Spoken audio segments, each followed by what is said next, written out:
What's a subtle sign that someone isn't a nice person? Story 1. Don't mistake niceness for goodness. Some of the best, most morally consistent and forward-thinking people I know are also rigid and unpleasant to deal with. And some of the slimiest, most backstabbing sons of bitches I work with every day are nice enough to charm you into loving them. Niceness is a demeanor. Goodness is a core value. But to the intent of the question, being rude to service staff is the #1 way to lose my respect. Reply 1. 100% true. I always describe a former boss of mine as a great guy, total a-hole.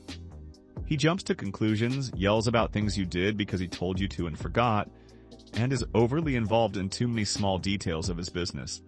But he also goes out of his way to give second chances to ex-cons. He writes local government, asking them to do things like stop mowing the huge property at the county headquarters so it can return to nature. He brings a trash bag with him every time he takes a walk and picks up garbage in his community and has no problem admitting he was wrong or being stood up to. Gave me a huge break when I needed one, and I lost count of the times he helped his employees. Very blue-collar business, so lots of guys with nobody else to turn to for help. He would help them get loans, above board, keep them employed full-time in the off-season, and just generally treated them with respect. The guy has all the charisma of an old sponge, but I remember being with him when another employee called him because he got arrested the night before for something minor. Boss just says, pay his bail and get him to work. No questions asked. The employee knew he could call him for help. The way he actually treats his employees is one of the major reasons his business has been so successful. Total a-hole? Great guy. Reply 2. Being able to admit when you're wrong is really the key to being the right kind of a-hole and is rare in all types of people I find. People especially who have the self-awareness and integrity to do that in positions of authority and can do it publicly immediately gain my respect. Reply 3. The more I grow up, the more I realize how accurate this is. My best friend of a decade now is a pretty controversial / opinionated person and has attracted quite a fan base of people disliking him. Funnily enough, said people, you never actually know what's going on inside their minds because they're only surface-level nice people pleasers, and I've ended up being burned by quite a lot of them. They will always agree with you in your face, but when it actually matters, they will ditch you in a heartbeat if their self-interest is at hand. Reply 4. Your first point is so true and something I've learned well in my 25-plus years of working in a corporate setting. I've had coworkers who were so personable, friendly, and charming that they could sell snow to an Eskimo, but were also the crappiest people who'd throw you under the bus the first chance they got if it would advance their career. On the other hand, I've had some really difficult people I've dealt with who went to bat for me numerous times, or did all they could in their power to help me out when I needed it, with no expectation of anything in return. Reply 5. Oh, I see you've met my extremely passive-aggressive coworker, who everyone thinks is so nice but secretly nitpicks, sabotages, and undermines people to death. Story 2. This is going to sound pretty weird, but hear me out. There are usually two types of people. The it's their job anyways, and the no need to make their job any harder. For example, if someone just dumps their trash wherever at a restaurant, store, etc. because it's someone's job to clean it up, then they're probably kind of a jerk. Reply 1. My father put this to me as, son, you can tell a lot about a person by how they treat someone they don't have to be nice to. Wisest thing he ever told me. Reply 2. You can easily judge the character of a man by how he treats those who can do nothing for him. Malcolm S. Forbes. Reply 3.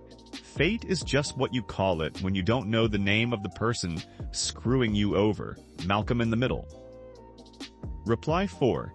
And now there's all this you don't owe anyone anything BS floating around, which was supposed to encourage people not to be doormats, but is now an excuse for people to avoid practicing common decency. Reply 5. You don't owe anyone anything. You don't owe anyone anything, but they also don't owe you anything. You build the bridges you want to keep. Story 3. Another one is, if they always tell their side of the story like they can do nothing wrong and how everyone hates them for absolutely no reason. They'll sometimes also plot to F people over for absolutely no reason. That's signs of a straight manipulator. Currently dealing with someone like that, but he doesn't know we know that he's trying to ruin our lives. Edit. This is my first time a comment I made got a lot of attention, especially considering how I'm rarely on here. I know it's a cliche to say this, but thank you for the rewards and upvotes. Edit 2, I'm glad to know that many people have similar stories to mine. I posted it on a thread under this comment. Nice to know that I'm not alone here. Reply 1. These are the people who are mysteriously beset by drama wherever they go and talk about how much they hate drama. Reply 2. Ha! I worked with a guy like this. Not a bad person, but every time I'd see him, he'd have some story about running into some rude or offensive person at a grocery store or something. It's like, bro, how are you having negative interactions with people everywhere you go? Reply 3. This sounds exactly like my sister. I love her, but she gets so angry about small mistakes and takes them as personal slights. Her most recent complaint: a customer misspelled her name in an email, so that person is automatically an a-hole who is trying to demean her. Pointing out that most mistakes are genuine errors rather than malicious plots to ruin her day doesn't help. She always wants to have the petty last word in every area of her life. Makes me suspect she assumes the worst because the mistakes that piss her off so much are things she would do deliberately to try to upset someone else.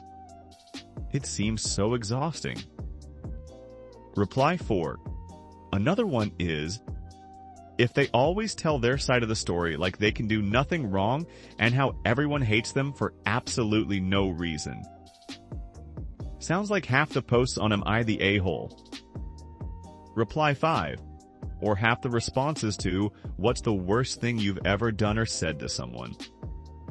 Posts here, it's like everyone has a disclaimer for why it was actually okay, / why they were justified, / why it wasn't actually that bad and they were the real victims in the situation.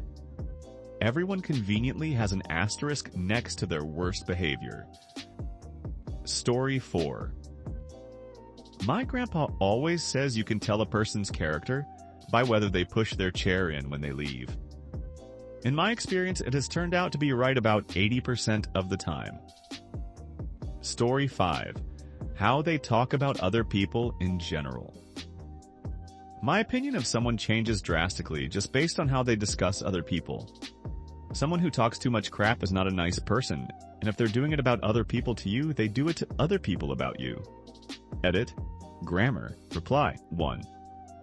My motto is that if someone did something I didn't like, then I might talk about it behind their back, but I will also mention it to them.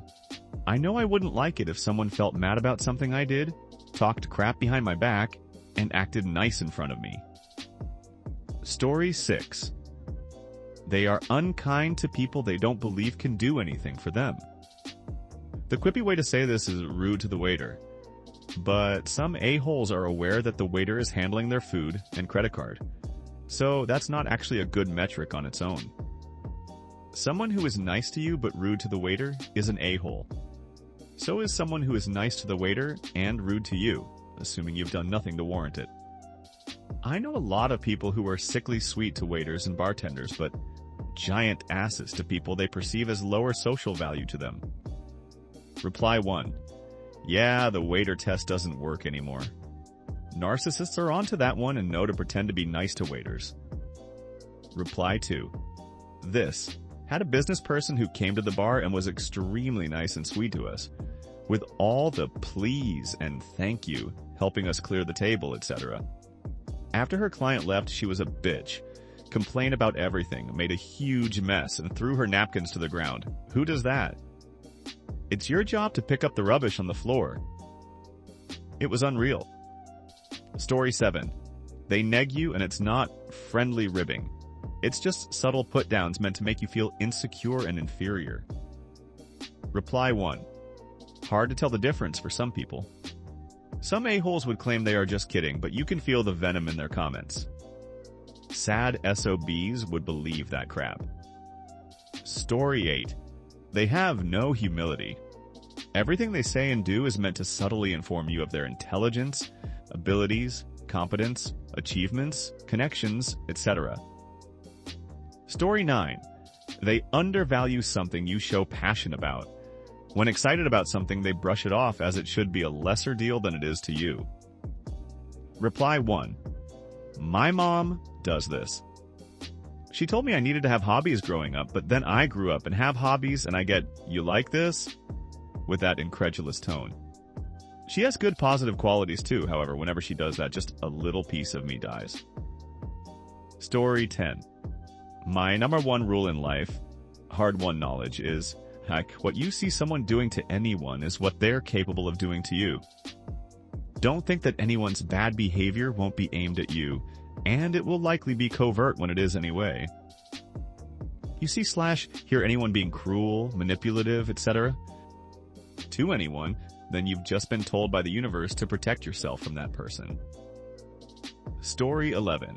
Scapegoating their insecurities and failures in life onto others and never taking responsibility or apologizing for their behavior. Story 12.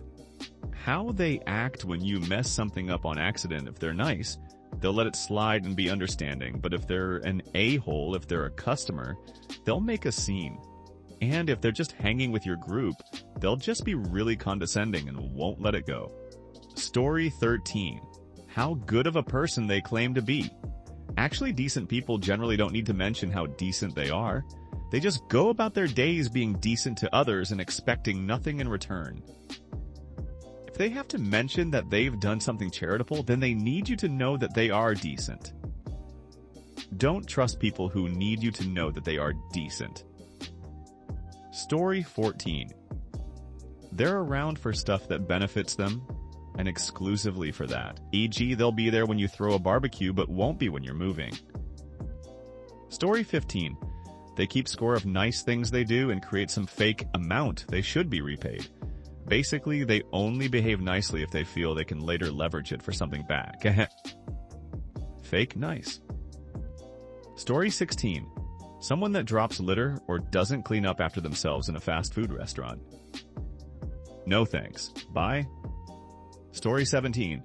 They refuse to stop the car to let pedestrians cross into shopping malls when they're zooming around the parking lot. Nope, they are going to drive over the crosswalks because they are winners, damn it. And the whole world is going to watch them drive by while they just look like a socially dysfunctional clown. Story 18. When they criticize someone's laugh or the way they dance. I get that some people do these things in unusual ways, but really being critical of someone else expressing joy is just such a bullcrap thing. Reply 1. This is one thing I vowed to change about myself as a teen, and I'm glad I did. Teasing someone for how they express joy is such a horrid way to interact with other people. Nobody should feel self-conscious for experiencing happiness. The world is hard enough as it is. Story 19. Unapologetic when joking. I have a pretty sarcastic and acidic sense of humor, however. I've learned to not be mean, and actually stop and apologize when I cross a line I didn't mean, whether the other person says anything or not. People that just don't care whether their jokes hurt, but others won't care about a lot of other things. Reply 1. Always following up a rude comment they've made with, "Oh, I was just joking," or something similar, if the person it's directed towards takes offense. Or telling you that you're just being too sensitive, etc., instead of owning the rude comment. Story 20. People that call the kettle black will judge people all the time. Usually low-hanging fruit that's on the mark, but sounds awfully silly coming out of their mouth because they're guilty of the same things. Thanks for watching until the end. If you have a similar story to these that you want to share with us, please leave it in the comments below. If you enjoyed this video, please leave us a like and subscribe. For more videos like this one right now, please stop by our channel. Thanks again, and see you next time.